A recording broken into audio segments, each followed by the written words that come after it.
안녕하십니까. 교육진담TV 입시 무엇이든 물어보세요. 시간입니다. 오늘은 자연계 논술에 대해서 알아보는 시간을 가져보도록 하겠습니다. 제 프로필은 화면에 보시는 바와 같습니다. 논술 중심으로 설명을 드리려고 합니다. 전체 이제 모집 인원수는 논술만 볼 건데 어쨌든 전체 모집 인원수를 잠깐 살펴보면 2024학년도에 수시 모집 인원이 79%로 줄지 않았습니다. 물론 이제 좀 이따 보여드린 자료처럼 정시 모집 인원이 수도권 중심으로는 40%가 넘어섰지만 전국 단위 기준으로는 수시 모집이 여전히 증가하고 있는 추세다. 자, 이 중에서 논술 전형의 모집 인원을 상위 15개대 기준으로 살펴보면 상위 15개대 중에서 연세대와 고려대는 논술 시험을 보지 않죠. 그러면 나머지 대학들을 쭉 살펴보시면 적은 대학이 뭐 시립대가 5.1%, 많은 대학은 홍익대가 20% 정도가 됩니다. 그래서 논술 보는 대학 기준으로 얘기를 하면 대략적으로 모집 정원의 10% 이상을 선발을 하고 있기 때문에 적지 않은 인원수다.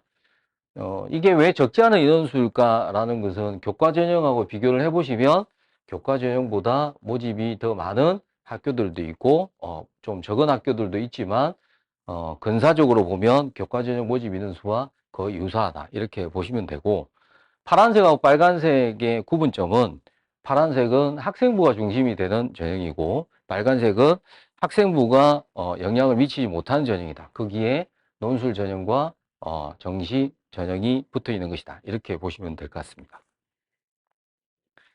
축약을 해서 보시면 이제 이러면 조금 더 깔끔하게 보이죠. 이게 상위 8개대 이러면 서울대, 고대가 들어가 있기 때문에 8% 이하로 떨어지지만 상위 15개 교 기준으로 보면 뭐 10.3%, 물론 전국 단위로 보면 3.3%밖에 되지 않지만 상위권 대학 기준으로 보면 10.3%인데 이 대학은 서울대, 고려대가 포함돼서 즉 13개 대학의 정원으로 15개 대학을 나눈 거기 때문에 실제로는 10% 이상을 선발을 하고 있다. 그래서 무시할 수 없는 정도의 정원을 가지고 있다. 활용하려고 하면 충분히 활용을 할 수 있는 정도의 인원수는 된다. 이렇게 보셔야 될 것 같습니다. 비교를 해보시면 2021년도, 2024년도에 비하면 전체 조금 줄었습니다. 그죠? 1.2%. 그렇지만 지금 종합전형이 준 것에 비하면 뭐 거의 줄지 않은 거나 마찬가지다. 이렇게 보시면 될 것 같고, 종합전형이 준 이 전체 비율이 교과전형이나 정시전형으로 넘어가 있다. 제가 이제 그냥 일반적인 학생들 상담이나 학부모들 상담으로 많이 듣는 얘기가 논술 이제 없어지지 않나요? 이제 논술 모집하는 인원수가 이제 많이 줄었지 않나요? 하는 얘기들이 많이 들려요. 그런 얘기를 어디서 들었는지 잘 모르겠습니다. 근데 실질적으로는 논술 보고 있는 대학들 중에서 물론 이제 뭐 20%까지 뽑다가 10% 정도까지 줄었다. 그건 맞죠. 그런데 전체적으로 봐서 그렇게 줄긴 했지만 지원을 하지 못할 정도의 아주 소수가 지원하는 전형은 아니기 때문에 충분히 활용해 볼 수 있는 정도의 정원은 가지고 있다. 이렇게 생각을 하셔야 될 것 같습니다. 논술 전형의 팩트 체크를 몇 가지 해보도록 하겠습니다. 2024학년도에 논술 시험 보는 대학이 34개 대학입니다. 이 중에서 지금 파란색으로 표현된 대학들은 최저학력 기준이 없는 학교들입니다. 그리고 경기대는 자연계는 논술 시험을 보지 않습니다. 인문계만 시험을 보고, 반대로 서울과기대하고 서울시립대는 자연계만 논술 시험을 보고 있습니다. 이렇게 보시면 될 것 같고, 그 다음에 여기에 지금 빨간색으로 표현된 것들은 경희대 같은 경우 의치하냐 또 전부 다 논술 시험을 다 보고 있다. 그리고 연세대하고 연세대 미래, 그 다음 아주대 의학, 그 다음에 경희대 의치하냐 은 수리 논술에 과학 논술이 포함이 되어 있다. 일반학과 기준으로는 2024학년도는 연세대만 과학 논술을 본다.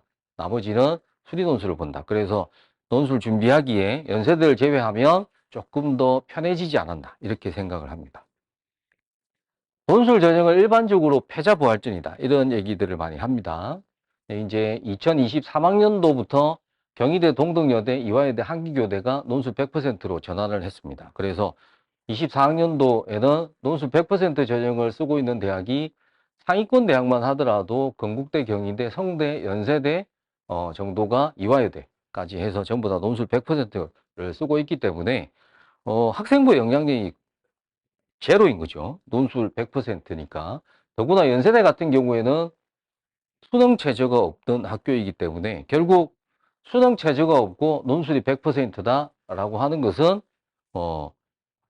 시험장에 가서 시험 본 날 그 150분 시험으로 그냥 합격증이 나오냐 나오지 않냐가 결정이 되는 거다. 이렇게 보시면 될 것 같아요. 그럼 학생부가 반영되고 있는 대학들은 어떠하냐? 중앙대는 원래는 국영수 사과 상위 10개를 반영하다가 바꿨습니다. 5개로 바꿨어요. 뭐 그러면 이제 이런 얘기를 할 수 있겠죠. 1학년 1학기 때까지 내신 대비를 하다가 1학년 2학기 때 포기를 했다. 그러면 그냥 1학년 1학기 때 국수, 영사과 5개 반영하고 3학년 1학기까지는 반영 안 해도 된다는 얘기고, 성적이 제일 좋은 과목 5개를 반영한다. 근데 그게 반영을 했을 때 2등급하고 6등급의 점수 차이가 0.32점 차이가 나고 있다. 0.32점 차이란 얘기는 지금 비교과가 10% 반영이니까 논술이 70% 반영입니다. 그러면 논술 100점에 1점을 더 받으면 0.7점 차이가 나는 거죠. 그러면 6등급인 학생이 2등급인 학생보다 논술에서 1점을 더 받으면 논술에서 0.7점을 앞서는 겁니다. 그럼 학생부가 0.32점이 이쪽이 더 앞선다 하더라도 합산하면 6등급인 학생이 0.38점을 앞서는 거죠. 그러니까 논술 100점에 1점으로 6등급, 2등급을 무력화시킬 수 있다. 그런데 상위 5개를 반영했는데 6등급이다. 이 얘기는 나머지 7, 8, 9란 얘기인데 의미 없는 반영이다. 그럼 학생부 30% 반영은 실질적으로는 거의 무력화되어 있는 거나 마찬가지다. 논술 100점에 1점은 사람이 채점하는 거기 때문에 교수님이 아침에 기분 좋으면 채점할 때 1점 더 줄 수도 있는 거고 기분 나쁘면 1점 깔 수도 있는 점수여서 결국에는 학생부는 의미가 없다. 서강대는 더하죠. 서강대를 보시면 지금 1등급하고 7등급의 점수 차이가 0.2점 차이가 나고 있습니다. 그러면 논술이 80% 반영이기 때문에 논술 100점에 1점은 0.8점입니다. 의미 없다라는 얘기죠. 그래서 학생부가 안 좋아서 논술을 쓰지 못한다라고 하는 것은 말이 안 되는 것이고, 그래서 우리가 수시에서 패자부활전이다 이런 표현을 쓰는 겁니다. 그래서 모의고사 성적은 좋은데 학생부 관리가 좀 안 됐는데 목표 대학은 높은 학생들은 학생부를 잘 정리하고 그냥 논술의 대비를 충분히 하는 것이 오히려 합격률을 충분히 높일 수 있다 이렇게 보시면 될 것 같습니다.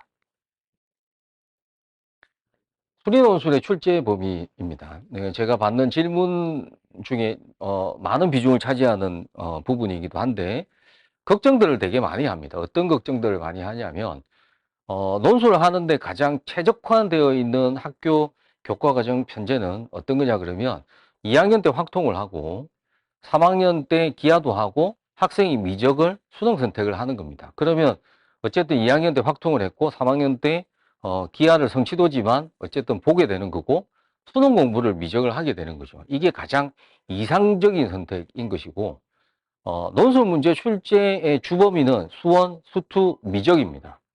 그런데 여기 보면 확통도 들어가 있고 미적도 들어가 있고 기하도 들어가 있고 1학년 때 배우는 수상화도 들어가 있다. 이거는 어떻게 내가 이걸 다 해야 되는 겁니까? 이제 이렇게 얘기를 하는 학생들이 되게 많이 있습니다. 논술 문제에서 나오는 확통과 기하는 수능 수준으로 나오지 않습니다.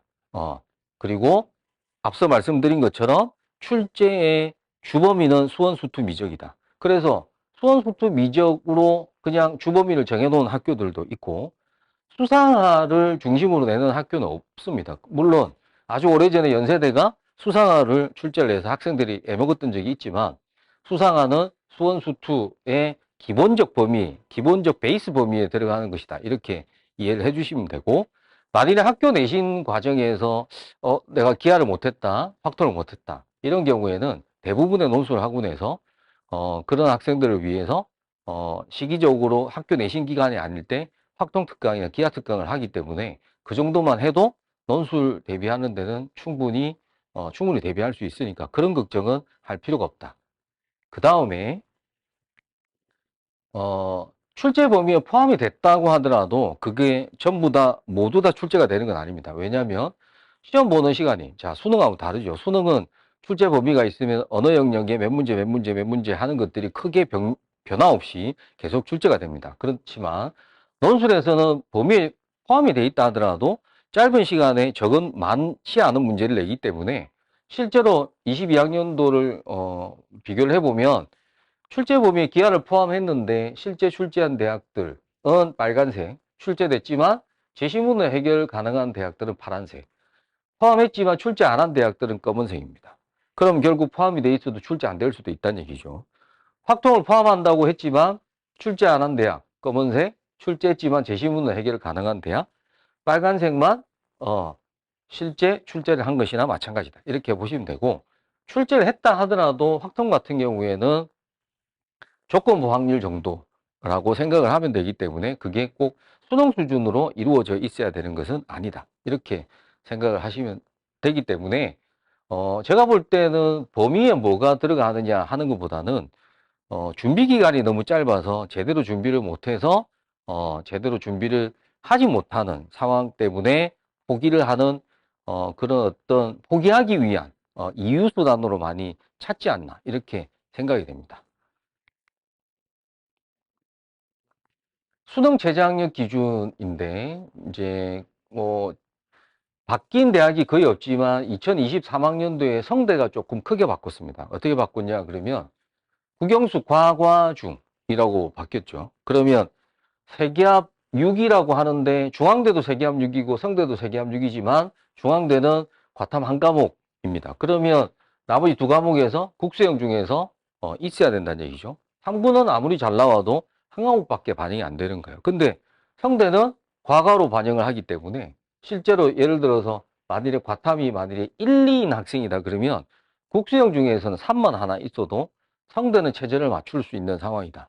그러면 오히려 중앙대보다는 성대 체제가 더 맞추기 쉬웠다. 이렇게 보셔야 될 것 같고 23학년도 입결을 아직 안 나왔지만 23학년도 입결을 받아보면 아마 실질 경쟁률이 성대보다 중앙대가 더 낮아졌지 않을까 이렇게 충분히 예상합니다. 왜냐하면 체제가 낮아졌기 때문에 그런 것이다. 근데 올해는 또 이 체제 변화가 없기 때문에 이 변화 때문에 경쟁률의 변화가 생기지는 않을 건데 작년에는 성대 체제가 낮아짐으로 인해서 경쟁률에 아주 큰 변화를 가져온 부분이 있다라고 생각을 하시면 되고 아주 상위권, 최상위권이 아닌 학생들은 대부분 최소한 이 정도의 기준, 두개합5, 이 두개합5에 들어가 있는 학교들이 많죠.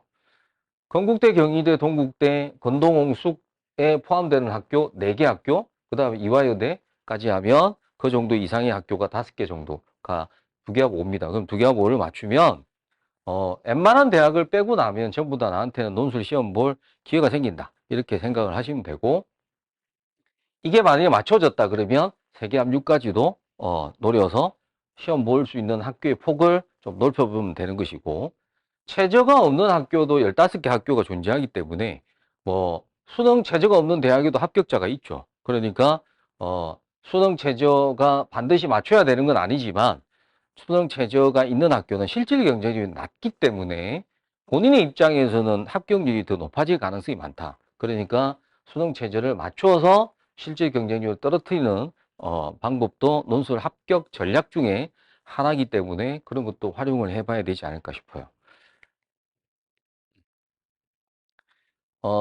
의치한 약을 노리고 있는데 학생부로는 도저히 지원이 안 된다. 그래서 수시는 포기하고 정시로 넘어간다. 뭐 이런 학생들이 거의 대부분이죠. 근데 논술로 이제 학생부 논술로 의치한약을 뽑는 학교들이 일부 있습니다. 자, 물론 많지 않은 수죠. 많지 않은 숫자인데 지금 특이점들을 보시면 수능 체제가 높다라는 거야. 수능 체제가 높게 설정이 되어 있는데 제가 볼 때 학교 레벨에 비해서 의치안약의 체제가 가장 낮게 설정되어 있는 대학이 경희대다. 그러면 경희대는 당연히 실질 경쟁률은 높아질 수밖에 없다. 물론 과탐도 한계 반영을 하고 있기 때문에 세기합 4에 맞추면 경희대 어쨌든 의치한약은 학생부 안 되는 학생들도 논술로 지원해 볼 기회가 될 수 있다. 이렇게 생각을 해보시면 되고, 딴 데는 다 수리 논술만 보지만 앞서 말씀드린 것처럼 경희대는 의치한약에 과학 논술이 붙어 있는데 40점이다라는 거. 그리고 패키지로 묶어서 준비를 하고 싶다라고 하면 연세대가 과학 논술을 가지고 있기 때문에, 특히 연세대와 경희대는 과탐2도 반영이 되는 대학이기 때문에 좀 패키지로 묶어서 공부를 하고 지원을 하는 게 전략적으로 좀 효율성이 높아지지 않을까, 이렇게 생각이 됩니다. 다른 대학도 한번 보시면 성대 높죠. 4개합 5입니다. 근데 과학은 2과목 평균입니다. 중앙대하고 똑같죠. 중앙대하고 똑같은데, 제가, 중앙대 약대가 3개합 5? 이거 너무 높은 거 아닌가, 이렇게 생각이 됩니다. 이 최저 정도를 만약에 맞췄다라고 하면 사실 정시로도 중앙대 약대를 갈 수 있는, 물론 이제 등급 안에서 점수가 어떠하냐에 따라 좀 다르겠지만, 그 제가 살펴봤더니 2023학년도, 2학년도에 중앙대 약대 실질 경쟁률은 3대 1이었다. 그러니까 수백 대 1이었는데 최저가 높으니까 경쟁률 3대 1이다. 그러니까 이거는 논술 체제를 맞추면 거의 합격선에 들어갈 수도 있는 상황이다. 결국 의치한약을 노리는 학생들은 만일에 예를 들어 보겠습니다. 중앙대나 성대를 체제를 맞췄는데 논술로 떨어졌다. 성대, 중앙대 의대를 정시로 가기는 힘들겠지만 다른 의대는 충분히 갈 수 있는 성적이죠. 네, 그러니까 의치한약을 노린다고 해서 논술을 일반 학과 준비하는 학생들보다 더 많이 준비해야 될 이유는 없다. 이렇게 보여지고, 그 시간을 수능 체제를 맞추는데 오히려 투자를 하는 게 맞지 않을까, 이렇게 생각이 됩니다. 중앙대 과학 논술 없어집니다. 네, 그래서 일반 학과 기준은 연세대만 존재하고 나머지 이제 의치한약 일부가 과학 논술이 있다. 이렇게 보시면 될 것 같아요.